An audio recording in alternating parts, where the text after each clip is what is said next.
And welcome back to Frankly Speaking in conjunction with May He Rain. Joining me on the line tonight is my good friend, Julien DeMarco. How are you, buddy? I'm doing very well today. A very happy day for me. So I'm very happy. All right, that's good because things don't look too happy around the world. So I'm happy to hear that you're having a good day. So well, I mean, I'm sorry for other people who may not be happy right now because they're in a war or they're in some type of blitz. But I mean, and it's not just because, oh, I'm an American and, if something's happening 6,000 miles away, I don't really care. But at the same time, it really is 6,000 miles away. I have to live my life here. Yeah, I think we all do, and I think it's part of the issue with. Well, we'll get into it, but Julien, I think we should do a debrief on our last show. For those of you that missed it, Julien and I interviewed historian Charles Coulombe a couple of nights ago. It was another fantastic interview. It's always an honor and a pleasure to have him on. He's so not only just intelligent, not only is he a gentleman, but he's just a mind. The grasp of history from the top of his head really is quite amazing to me. I learn from him every time we sit down and talk to him or really watch anything that he puts out. And we got a chance to interview him. I'll put the link in the chat box here for you guys. But I did want to address a few things because whenever we do have Mr. Coulombe on, we kind of just sit back and let him do all the talking. I mean, he just, he enlightens all of us, I guess you could say. And I think tonight we want to do a debrief on that show, kind of, sort of put our own finishing touches on that show and give our own thoughts to some of the things we talked about. I think with that show, Julien, the first thing we opened up with was about what's going on in Russia and Ukraine right now. And, I'm a little hesitant to talk about that situation over there, mainly because I don't trust any of the sources we're getting right now from that area, right? I've become so skeptical of news and information in this post-modern world, I guess you could say. I don't trust any news coming from the other side of the world. I don't trust our own news sources here in many ways. And I guess what I will say about it in its just simplest forms is that, it just feels like the past decade or so, the world has been receiving a series of chastisements of sorts. And, I know a lot of people are skeptical about talking about the apparitions and the messages of Our Ladies and the prophecies. What I will say is that if Our Lady's prophecy was right and true ultimately, that Russia would be the instrument to punish the world. Well, we saw 70 years of the Soviet Union, and now we may be having something else break out. Again, I'm not going to a big leap and jump here to suggest this is going to turn into World War III. I'm not suggesting that. But, coming off of COVID, going into another massive worldwide conflict at this point in history, and really the insecurity that many people face. I have felt over the past few years that even many we're Americans, we're number one classical liberals are absolutely deflated about where the country has gone, where the world is going. And I think there's a general understanding, Julien, that a dark cloud has descended over our civilization. And now with this big event, and maybe it's being hyped by the media more than what it really is, I'm not sure, again, because I don't trust our information, but the world seems to be at a dark point in history, and this Russia-Ukraine thing only adds fuel to the fire. Julien. Yeah, I totally agree. I was watching a video by another historian that I don't know at all, but he was talking about, the title of the video is Putin's Power and Western Impotence. And I think this quote that he says sums it up very well. He says, "We imagine that everyone in the world lives by the same values we do, those of the woke 16-year-old schoolgirl. Well, they don't. There are diverse forms of human experience and organizations. People say that Putin is living an imperial myth. The problem is that he has given muscle to that myth, and it is not a myth anymore. We, on the other hand, live by a myth as well, only we have thrown away our means of keeping it and making it a reality." This is a quote by David Starkey, a British historian. Now, what he is talking about is that Putin understands power, and he understands the importance of power and how to use power. And the West thinks that war is bad and power is bad, and they think that all of these things that we do just somehow magically just happen. So all these laws that we have over here, they just magically work. That's not how that works. Power makes those things work.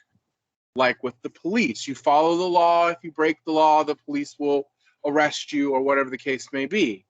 So we in the West have lost our sense of self. And that is why we are increasingly anxious about anything and everything. And I'm not one to be hysterical. And I don't like hysteria. I don't like panic. I panic when people are panicking and being hysterical, because I like calm. Everything can be taken care of with calm heads. And I think the whole apocalypse narrative that the mainstream media is giving us is just entirely false. I don't trust it. The end is not nigh. The end will be here someday, but I highly doubt that it is happening right at this very moment. And so I think that we all just need to calm down. Also, stop watching the news. And also, what I think is very interesting, now I don't think what's going over there was planned to have us be hysterical about this, but it is interesting that this hysteria over what's going on in Ukraine is now happening at a time when hysteria for COVID is at a very low point. I do find that to be a very weird coincidence.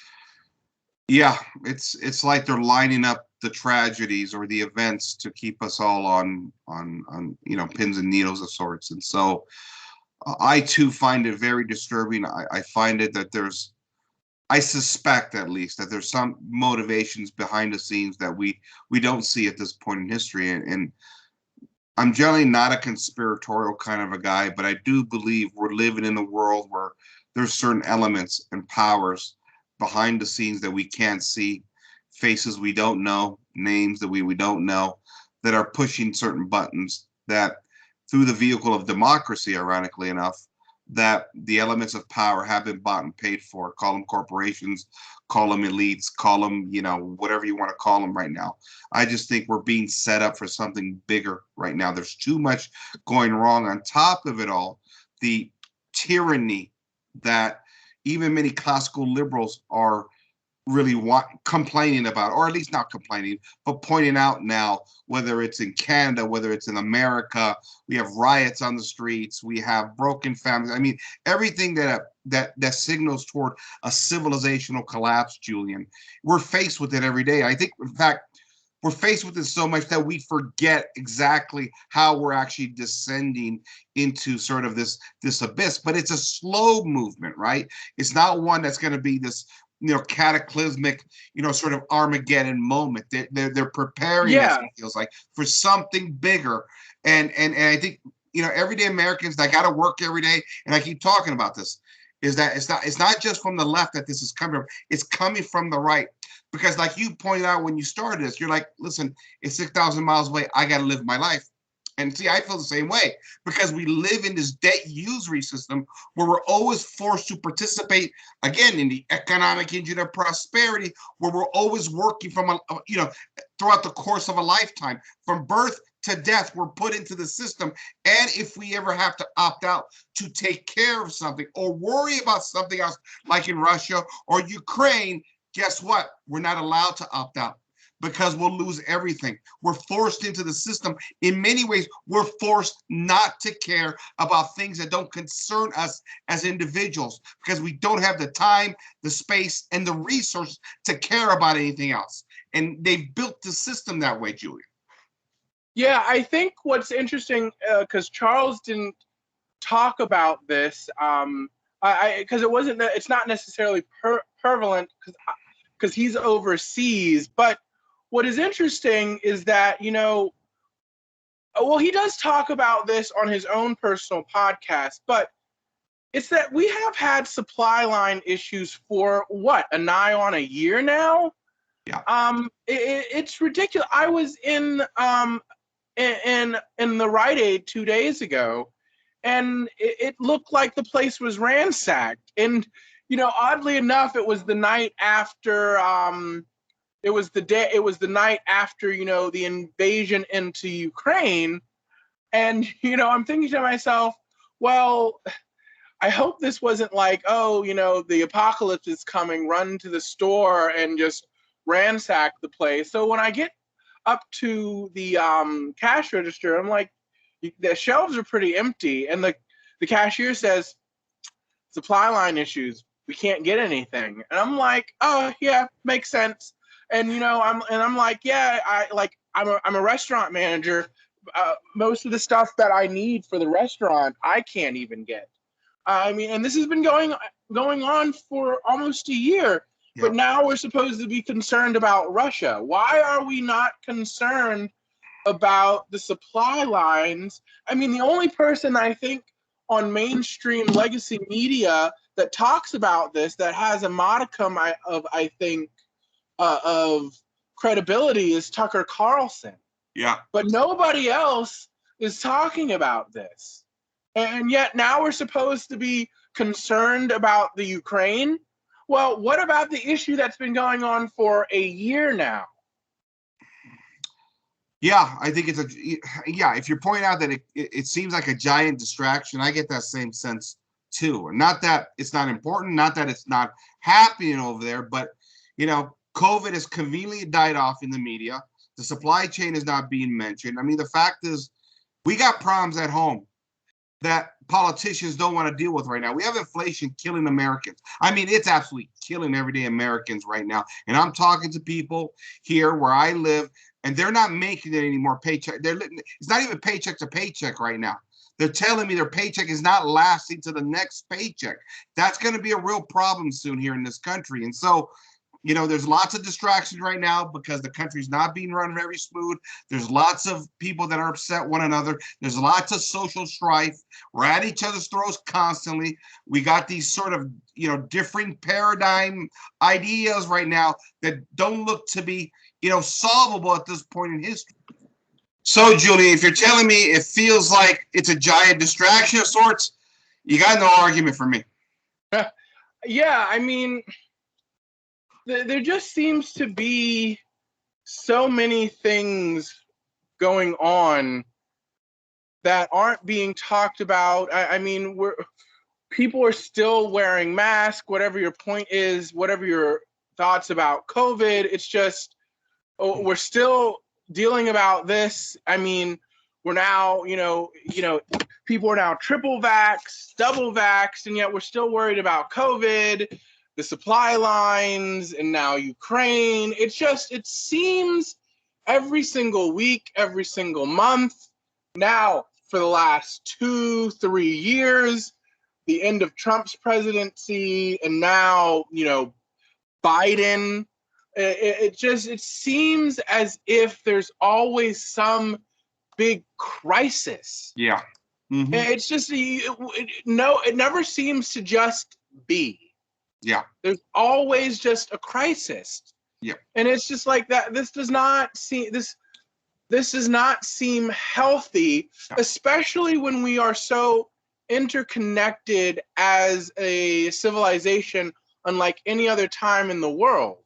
I mean, if what was going on in Ukraine happened, say, in the 1800s, you and I would not know about it. First off, you and I would not even be talking if I was still in Pennsylvania and you were still in Utah and we had never met personally, Right. let alone been able to create a rapport with one another, because we just would have been in our own worlds. But we are interconnected via social media, which is how we're talking to each other right now, which I'm glad that we have social media, that I was able to meet you. But at the same time, this constant, every single day, there's a crisis. Yes. We're always on edge is not good mentally. Yeah, when we're so interconnected.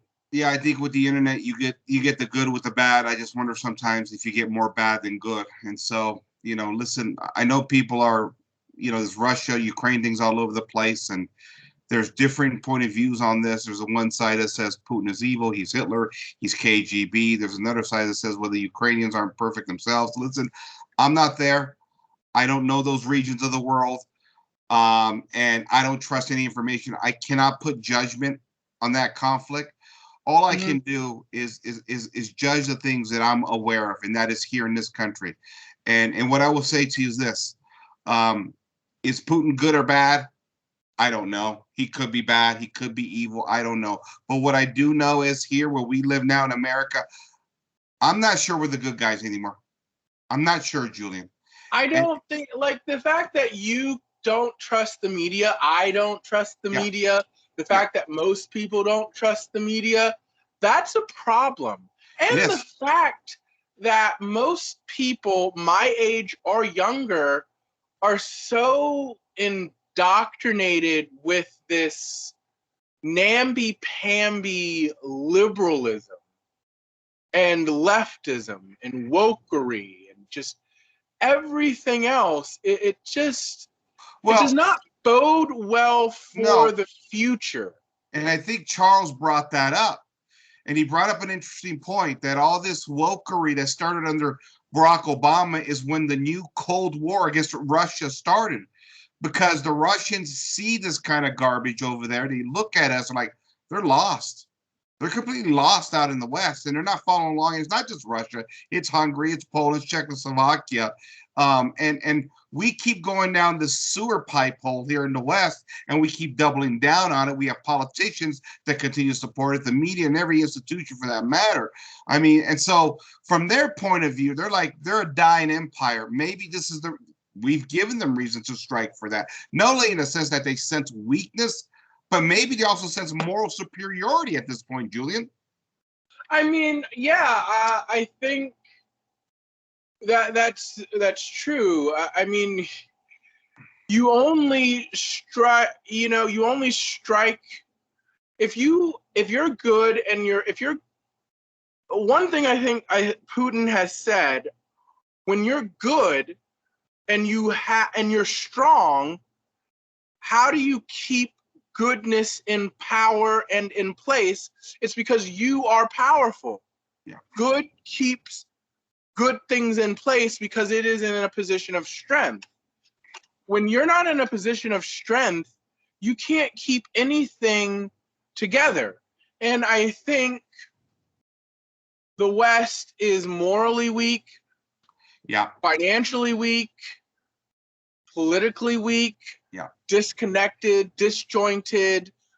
Well, I mean, no, they're kind of all lockstep. But I mean, honestly, when you have people like Alexandria Ocasio-Cortez in government, do you honestly are you afraid of that person? I mean, honestly. Now, what's funny about her? The moment she came on the scene, the political right started with this campaign, how stupid and dumb she is. Okay. And quite frankly, I don't doubt that. I've seen her speak, and the young lady is, well, she's less than desirable when it comes to intelligence. But I told my friends on the right, you can call her dumb, you call her stupid all she wants, but we're in a democracy. In democracy, intelligence is irrelevant. The only thing you need in a democracy, as Madison said in the Fellers Papers, is faction. And this young lady, as dumb as you think she is, she knows how to create faction. And in a democracy, that's what puts stupid people, corrupt people over your lives. Don't be surprised Exactly. one day if she's your president, regardless of her lack of intelligence, Julien. Well, I mean, we don't have to wait for somebody that stupid to be president. We already have somebody that stupid as president. So, I mean, what's one more dumb person as president? There you go. Okay, there you go. All right, so let's talk about some of the issues we talked about with Mr. Coulombe yesterday. I made a few short clips, concise clips that you can all find over on my site here, Frankly Speaking, right? The first of which you brought up here, and I thought it was interesting. Has the Catholic Church failed to evangelize Black Americans? This is something me and you've talked about in the past. I thought Mr. Coulombe's answer was very clever. He avoided the race issue, which I understand. I would have too, to be honest with you. Yeah. But he brings up a good point. The Catholic Church has failed in every way in America because they've accommodated their Protestant, the majority Protestant culture in America ever since the Catholics got here. It was a calculated, I guess, surrender in a way. And, with the Black community, I guess because they were mired in and then of course, I brought up the issue of Protestant slavery in America. I just think it was natural that Blacks went into Protestant churches in many respects because that's what they had exposure to, even after slavery ended, even after Reconstruction. And the Catholic Church, mired in the big cities, right, dealing with other immigration issue with Italians and the Irish and the Polish and the Germans. Maybe their outreach was limited to dealing with those immigrants, while the Black community wound up in Protestant churches, Julien. That's what I'm thinking.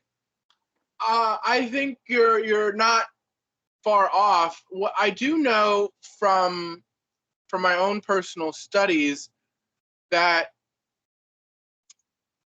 Blacks, during Reconstruction and during the founding of the country, some that were already Catholic, could be freed, could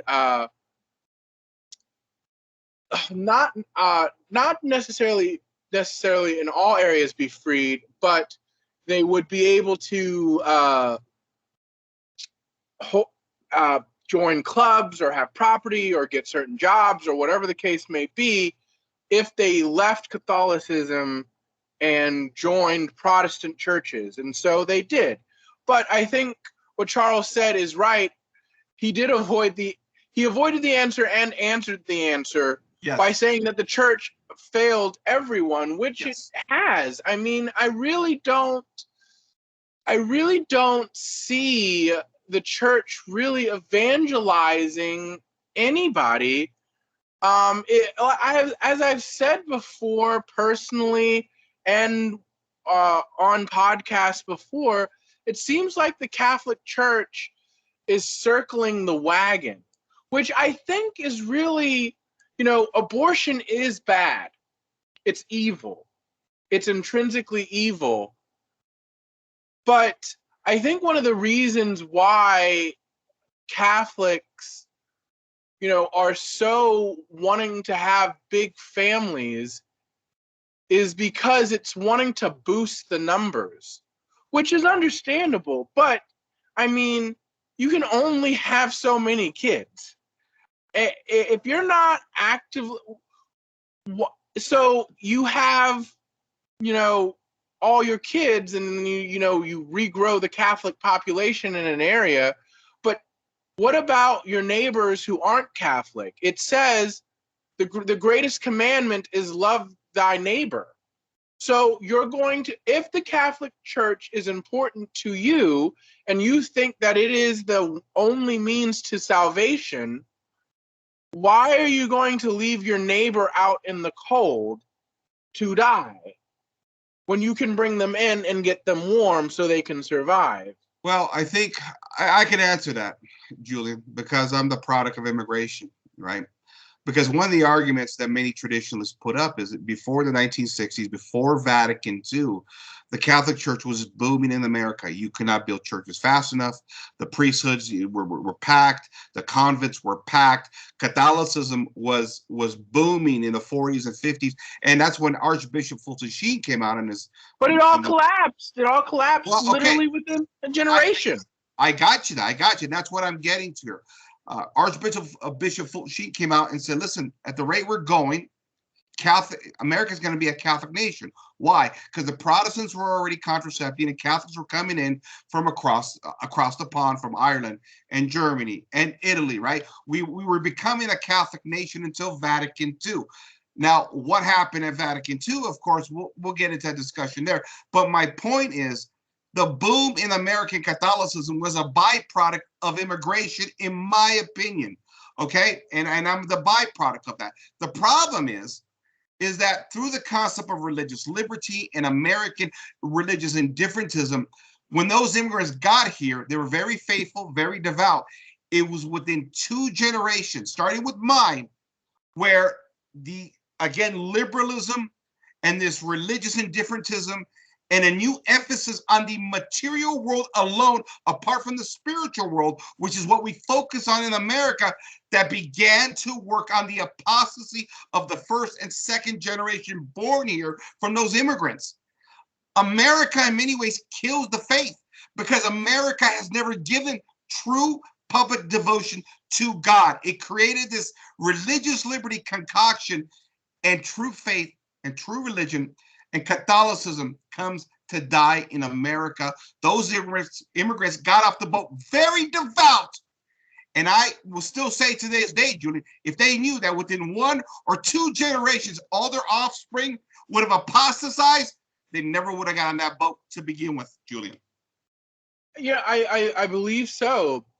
Charles said, the church essentially made a pact the day that he was born, when JFK got into office. Right. Now, I've heard from some traditionalists, that, JFK didn't even, when he went to the Latin Mass, which he grew up in, because that was what it was before it changed in the 60s when he became president, when he went to a Latin Mass one day, so I've been told through hearsay, he wasn't able to actually follow along because it had been so long since he had ever been to a mass.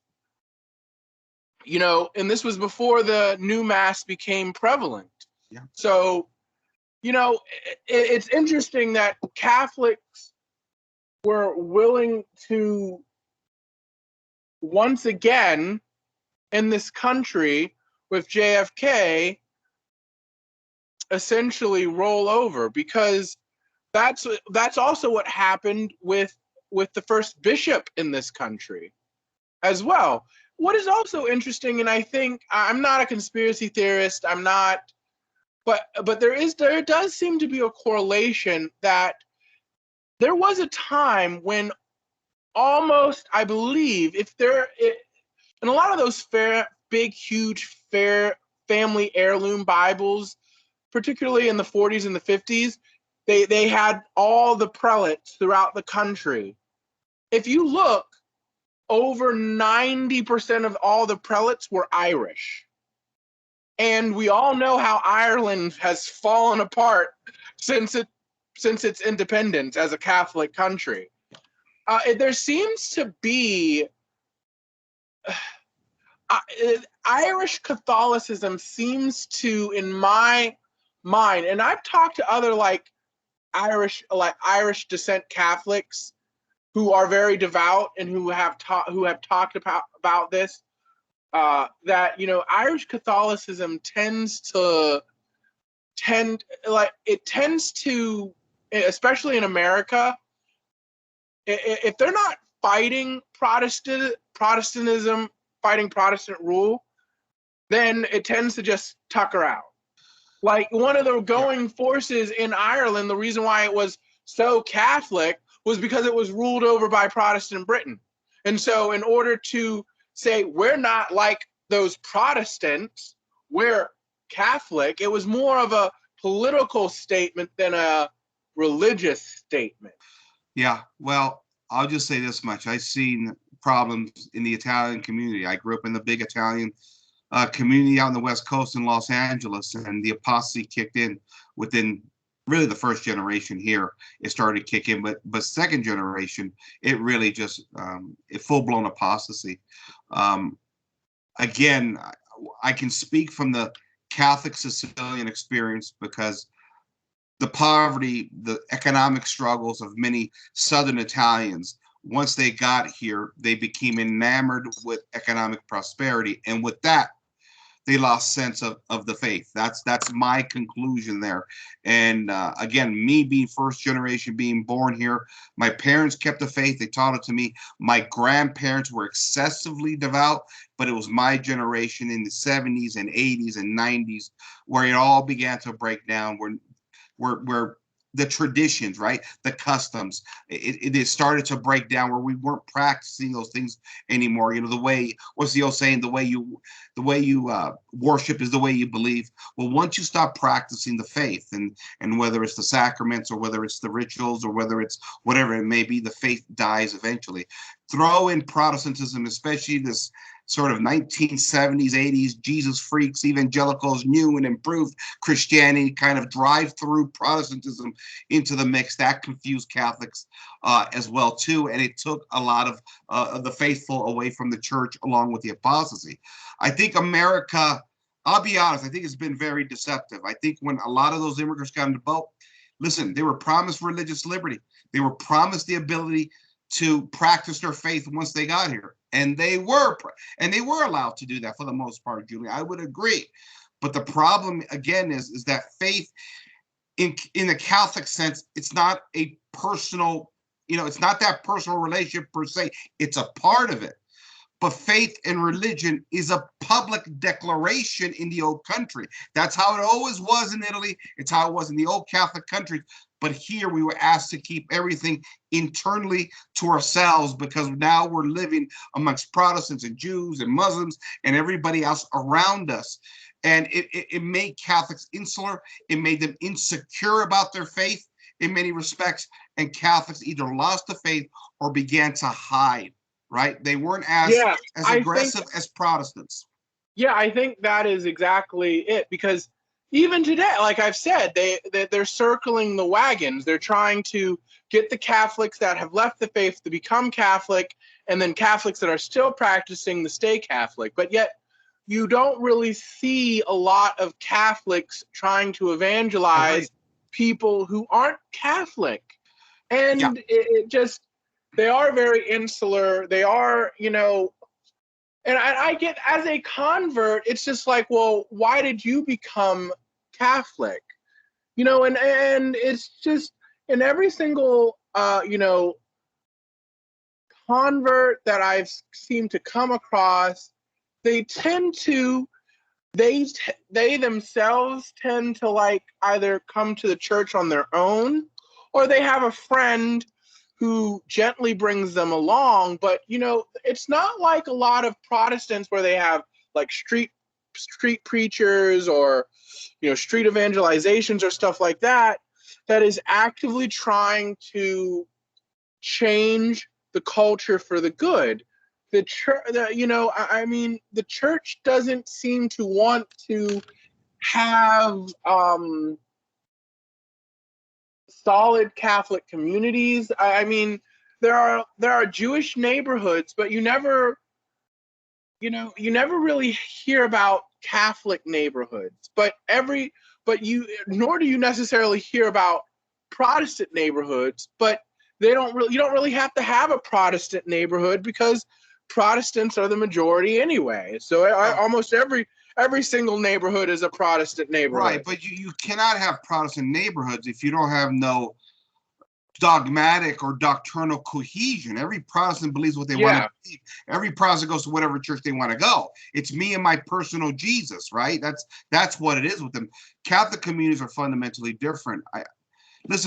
I think the other thing we have to acknowledge here is that when you look at Catholic communities, they're all centered in major cities, major liberal Democratic Party metropolis, I guess you could say. I mean, where Yeah, are the strongholds? It's where you're at, right? Pittsburgh, Philadelphia, New yeah. York, Like so, for Boston, LA, example, right? there is like a majority of the people that are in my parish live in Brookline. It really is like a Catholic neighborhood. There are a lot of families, a lot of Catholics know each other. If you know, a lot of there are, I think there's two churches or three churches, if I'm remembering right. Yeah. Can't speak right. There that are in walking distance in Brookline. If you're not going to my parish, then you go there, and most of the families or just even individual Catholics know each other there. And you know, there are a lot of Catholics that are moving there, so it really is a Catholic neighborhood, but it is very liberal. Yeah, again, major cities. I mean, when you look at the strongholds of Catholic communities, they're in major cities, and they're major Democratic Party cities, obviously. And I think a lot of it is that reflected in the clergy that has become left of center, and with that, they've embraced indifferentism. And you talk about how you've never met a Catholic that has tried to evangelize, or very few of them. Listen, I never did either. But I studied theology on my own. I studied apologetics on my own, and I actually converted a few people in my life. But the church never taught me to do that. It never encouraged me, and never even requested that of me. I did it on my own. And I think that's part of the issue, is the church has never asked us to evangelize, really. They really haven't, not in America. I've never seen it. I've been Catholic my whole life, and it makes you wonder what's going on and why that is. I think it's back to what Charles Coulombe was saying, is that we cut a deal to be here in America, and that is we'll practice our faith privately, but we're not going to break any balls here. We're just going to keep our heads down. We'll practice our faith, but we're not going to evangelize. It's the Faustian bargain we made in order to be here, Julien. Yeah, I definitely think so. I mean, I'm thinking back on my life growing up. Mhm. Yeah, I knew a lot of Catholics, but none of them actively tried to evangelize me. You know, But I most, bet you, most the vast majority of those had apostatized, though. I think, I guess, I mean, I'm not in contact with any of these Catholics that I went to high school with or my college days, but now having more information on what is going on in the contemporary church than just historical knowledge of what happened in the church in bygone era, Yeah. I can say that most of them probably grew up in a Novus Ordo, Yeah. very liberal, very wishy-washy, very don't hurt anybody's feelings, and, Church of Nice, essentially. So Yeah. it would be safe to say, yeah, in that type of environment, I don't necessarily think that it would be conducive to say, yeah, actively try and convert somebody. Yeah. Or at least bring them to, because you don't actually convert anybody. It's the Holy Spirit that does. Agreed. You're just the vehicle Yes. for which the Holy Spirit works through in them. Yes. But nobody is actively doing that. Yeah. Yeah. When I say I converted people, that's exactly what I meant. What I'm saying is people that I've been in touch with and had influence over eventually came to the faith. And my method was always simple, was always have answers to sort of these apologetic questions, especially when you're dealing with Protestants. And number two, plant the seed and let the Holy Spirit sprout it. It's all you have to do. Evangelization, being Catholic, is actually very easy. It may be a long-term kind of a prospect that you have to deal with. But if you plant the seeds of truth in them, the Holy Spirit will sprout it. It's quite amazing. The problem that I faced, and I'll be honest with you, Julian, I grew up in the predominantly Catholic community. My grandparents' generation, hardcore Catholic, loved the faith. They practiced it. My parents' generation, they practiced it, but they became a little softer as they were Americanized, or should I say liberalized. My generation, the faith was practically gone. And what you're dealing with when it comes to Catholics is massive apostasy on a grand scale. That's why you don't see a lot of Catholics out there converting people. There's very few of us out there left actually doing that work. And that's why I think ultimately it's the Holy Spirit that does most of this work when we do get converts. And so there you have it there. So Julien, one last thing I want to talk about our interview with Charles Coulombe. Of course, the reason why we did the show was to talk about post-Enlightenment society, or should I say, right? Yeah, post-Enlightenment society, liberalism, the lead up to World War I, World War II. And essentially, the question that I presented to Mr. Charles Coulombe was the Enlightenment really about the age of reason and intellect and man finding his intellectual capacity, or was it essentially a loss of faith? Was it really the age of godlessness? And I think Mr. Coulombe concurred with that theory. I think so too. I mean, I think there's a nice meme that I think sums this up so much. It's like this like, two French figure stick looking things, and one of them saying, so we threw off religion and got out of the Dark Ages. And then what happened? He's asking the other stick figure, and then the other stick figure holding a cigarette says, "Death mostly," which is exactly true. I'm not saying that religion is like why we were in the Dark Ages, because if you actually know anything about the history of the quote unquote Dark Ages, it was actually a period of a lot of light and history and studying, rich culture, true faith, strong families. That's what it was. Exactly. So, but I would say that the age of reason, which I think Charles has said in some various way or form, the age of so-called reason is really de-reason, because it does. There are some points of the Enlightenment that are good and that have good things in them. Not everything is bad. You don't want to throw everything out with the baby in the bathwater. Although the French Revolution, you throw that all out, the baby and the bathwater. There is no salvaging the French Revolution. You throw all that out. But there are some elements of the Enlightenment that are salvageable, but overall, it is a time of revolution, really, because what does it do is that all you see is just years of revolutions and wars and just all of these things that have culminated into what we have today, which is still going on. We still keep having war over what? Different versions of liberalism. Yeah. And I think that was the point at the end that Charles Coulombe brought up, which was brilliant, is that we go through the French Revolution. It's bloody. It's a massacre. It's really a dark stain on the early sort of elements of liberalism. And everybody figures out, well, wait a minute, we can't do it this way.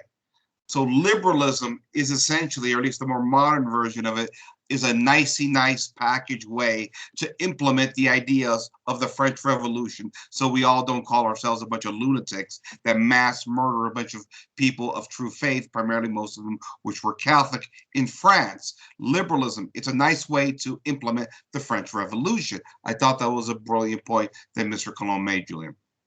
Yeah, it is. Liberals talk like right now. Liberals are going on and on and on about how war in Ukraine is wrong, blah, blah, blah, blah, blah, whatever. But it's just like, well, do you realize how a lot of these republics got started? What republic, modern republic after the 1700s, was not birthed in violence and blood? You show me a republic and I'll show you the violence that created it. Yeah, it's part of the history of liberalism, without a doubt. And I think that was the point that Mr. Coulombe was making. So I thought it was interesting. I think just to wrap it up here, again, I'm going to have to preface this that I'm not a fascist apologist in any way. In fact, I would argue that fascism is disorder in any way. But one of the questions I asked them in comparing history here, fascism and communism, right? We know communism, right? The mass murders of Stalin, the mass murders of Mao, of Pol Pot, right?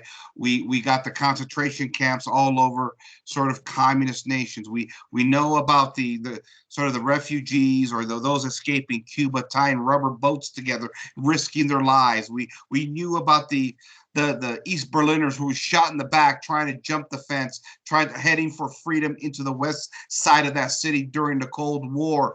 But it's like I said to Mr. Coulombe yesterday, I feel like there's a narrative, Julien, that doesn't make sense to me, right? We get all these horror stories from the communist nations. As an Italian whose family was born and raised in fascist Italy, we didn't have the same kind of horror stories in a fascist nation like Italy.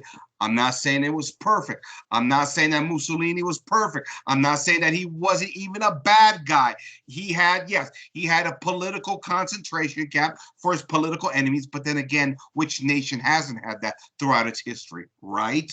Exactly. My point here, Julien, is that fascism, as disordered as it is, I don't think it was as bad as communism ever was. I never heard any complaints from my family. They never escaped for freedom, liberty, freedom, liberty. They were looking for a better way of life, for an economy that was thrashed because of a revolution and a sort of a mashed up kind of unification, 1860, and then really being starved out between two world wars. They were all looking for a little bit better way of life because their economies were crushed for the most part.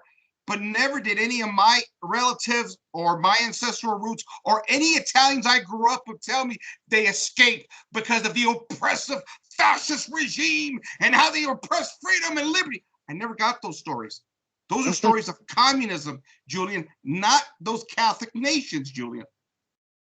Exactly. I mean, again, I think Charles summed it up. Why don't we have the same visceral reaction about Uncle Joe, That's right. Mao, but yet like everything's Hitler? I mean, Hitler didn't kill as many people as Mao and Joe did.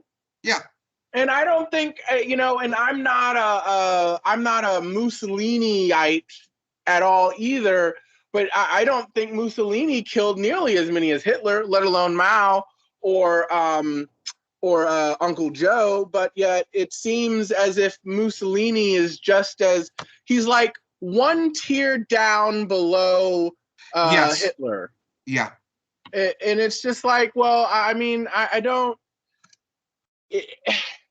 Again, it's the same thing when I said about Franco too. It's like we get told all of these people, Franco, Mussolini, are just evil. And if you notice, both of these people are both Franco and Mussolini are devout Catholics, and so it's like, but yet, Uncle Joe was a Ukrainian, I think, Catholic ex-seminarian.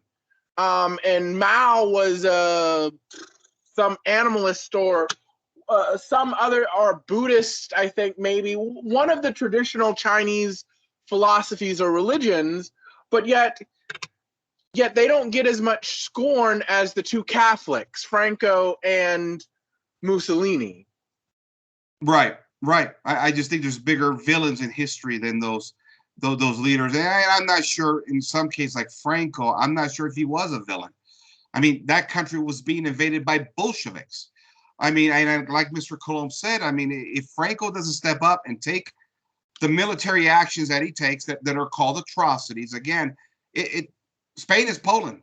It's the country is in civil war. Yeah. I mean, as I've said before, if you don't want Alfonso the 13th, your king, then you're going to get Franco. I mean, it's either don't have a civil war and work things out as it is, as the government is supposed to, or you have civil war. I mean, I don't understand why it is so hard why people do this like cognitive dissonance that it's bad that Franco does all of these things to make sure that the country doesn't fall into chaos. He doesn't drag the country into war. Mind you, Spain is neutral throughout all of these things going on in Europe. Even when Spain gets back on its feet and Franco is stable and secure in his position, it doesn't get involved in anything else in Europe. Yeah. But yet somehow Franco and then he hands power over to the monarch, right? Yeah, well, in 1975, I believe. Yeah. So it's just it's really there's this cognitive dissonance with people who have to do what they have to do to maintain order and stability. Because again, modern sensibilities just think that all of these things just fall into place. It's only okay if the person in power has my views and does all of these things to make sure that I can have all of my, liberal wants and needs and, all of my other license. But heaven forbid, liberalism, it's about protecting liberalism. That's what it's all about, Julien. Yeah, exactly. All right? And we've seen even Catholics. I've seen Catholics on Twitter sort of lambaste, sort of the idea of integralism and monarchy kind of a thing, right? And basically saying, no, liberalism is the way to go. And they call anybody that may question sort of the liberal sentimentalities of modern governments and call them, un-American or unpatriotic or traitors. I've seen that as well too, where we're all looking around at these liberal societies. They're all falling apart. The culture's a flaming pile of shit, excuse my language. The family's already destroyed. And even the classical liberals themselves are starting to question the political system itself, that it's full of corruption. And I'm thinking to myself, what are you holding on to? What are the answers here? Because see, that's what I tell my classical liberal friends all the time. Have you ever noticed that all these classical liberal republics or whatever, that they're always corrupt? Have you ever noticed that they all turn communist? They all turn communist in the end, Julien. That's what happens. And I tell my classical liberal friends all the time, listen, if democracy actually worked, if it worked, all right, and I still vote in this country. I'm still a patriotic American. I love America. Let me preface it there, right? I do my duties because I'm just as much of an American boy as I am a Catholic, an Italian Catholic boy. But my point is, at some point, this whole thing of let's get out there and vote hard, the will of the people, the Constitution, thump, thump, thump. When do the good guys win? When does this whole thing change for the common good? Because we've been going to the left since 1776. You guys in the political right keep telling me, we got to vote, we got to get together, we got to fight, we got to fight. I've been fighting my whole life for what I believe is right. And every principle of what is right and just through the dictates of sacred tradition have been trounced on. Everything that I've ever loved, every principle I've ever believed in, everything that is beautiful has been destroyed in the name of democracy. And all you guys got is what? Vote harder? Vote. If democracy works, guys, I'm with you. The problem is, it never works. You guys always lose here, Julien. That's what pisses me off. It's like these mental gymnastics we're doing here. Exactly. I don't know when does the Republican magic actually work? It's amazing, the cognitive. I'm so frustrated with it because I wake up every day trying to raise a family in a country, in a culture that has gone mad. And everybody tells me, vote harder, will of the people, vote harder. The will of the people. Well, I mean, we live in a cartoon world. We live in a cartoon world where we have people who are literally mentally ill, and we're supposed to treat them as if what they are going through, what they believe themselves to be, what they have done to their bodies, we are supposed to believe that is normal. I mean, in a sane, non-cartoon clown world, these people would be locked up in an insane asylum, and rightly so, because they are insane. Oh my goodness. I don't know what to do anymore. I mean, this world is crazy. Yeah. Crazy. Yeah. Crazy. But tell me, We're supposed to think all of this is normal. yeah, but you know what, Julien, go over to some blogs like Hot Air and Powerline. They're going to tell you how they got this bill working through the House of Representatives, and they got this scandal lined up to arrest this corrupt politician, and they got this thing in place, and we're going to all take back America because we're out there and vote harder. It's like, guys, when does reality set in? It's why I'm done with it. That's all I'm saying here, right? Is that we're doing so many mental gymnastics. We got the world crumbling. We got a dark cloud over civilization. The culture's corrupt. The family is absolutely been obliterated at this point in history. Nothing makes sense. Nobody knows right from wrong, good from evil anymore. And we're still doubling down on stupid. We're still doubling down on the same things, the same ideas, while condemning our ancestors, who, guess what? Our ancestors, they got it right. They got it right. We're the ones, the little rebellious children that got it wrong and are sending our culture and this planet down the crap hole, Julien. So that's it, man. I got myself worked up for this one. Well, I mean, it really is. Well, I mean, it should be something to be worked up about. I mean, there is something called righteous anger for a reason. I mean, any sane person should be angry at all of these things that you have mentioned and I have mentioned, because it is insane. Well, there is no reason why we should be living through all of this. We have a person in the White House who is a bumbling idiot. We have, we live under this medical technocracy.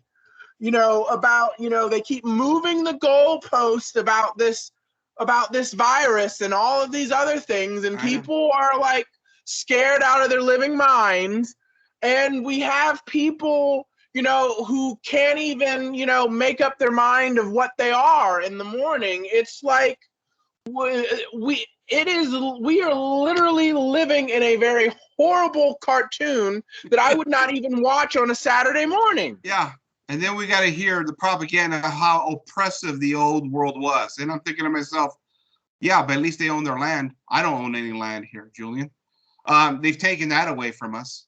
I guess I'm just done with it. I'm so frustrated at this point in history that there's no solution to these problems.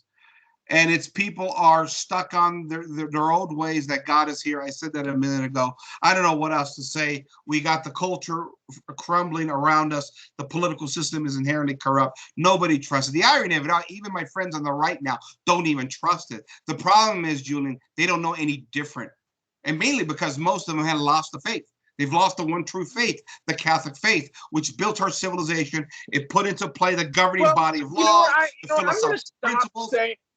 I'm going to stop saying, well, I'm not going to stop saying, I'm going to add this to the saying. I say that liberalism is a mental disease, just like any other mental disease. But liberalism is not only just a mental disease, it's also a religion. Yes. Agreed. All right, my friend. Good conversation. You got me worked up there at the end, man. Sorry. No, it's okay. It's all good, buddy. All right. Well, I'm sure we'll have Charles Coulombe on again in the future, ladies and gentlemen. It was a great show. I'll put the link in the description box, and you guys are not going to want to miss it. He's a gentleman. He's much more soft-spoken than we are. Me, once I get riled up, I get going here, and I go on my rants. But Julien, buddy, thanks for joining me tonight. Thank you for having me. All right. This is Frank. I want to thank my friend Julien DeMarco again of the May He Reign blog. This is Frank signing off for Frankly Speaking. Good night, everybody. Good night, everyone.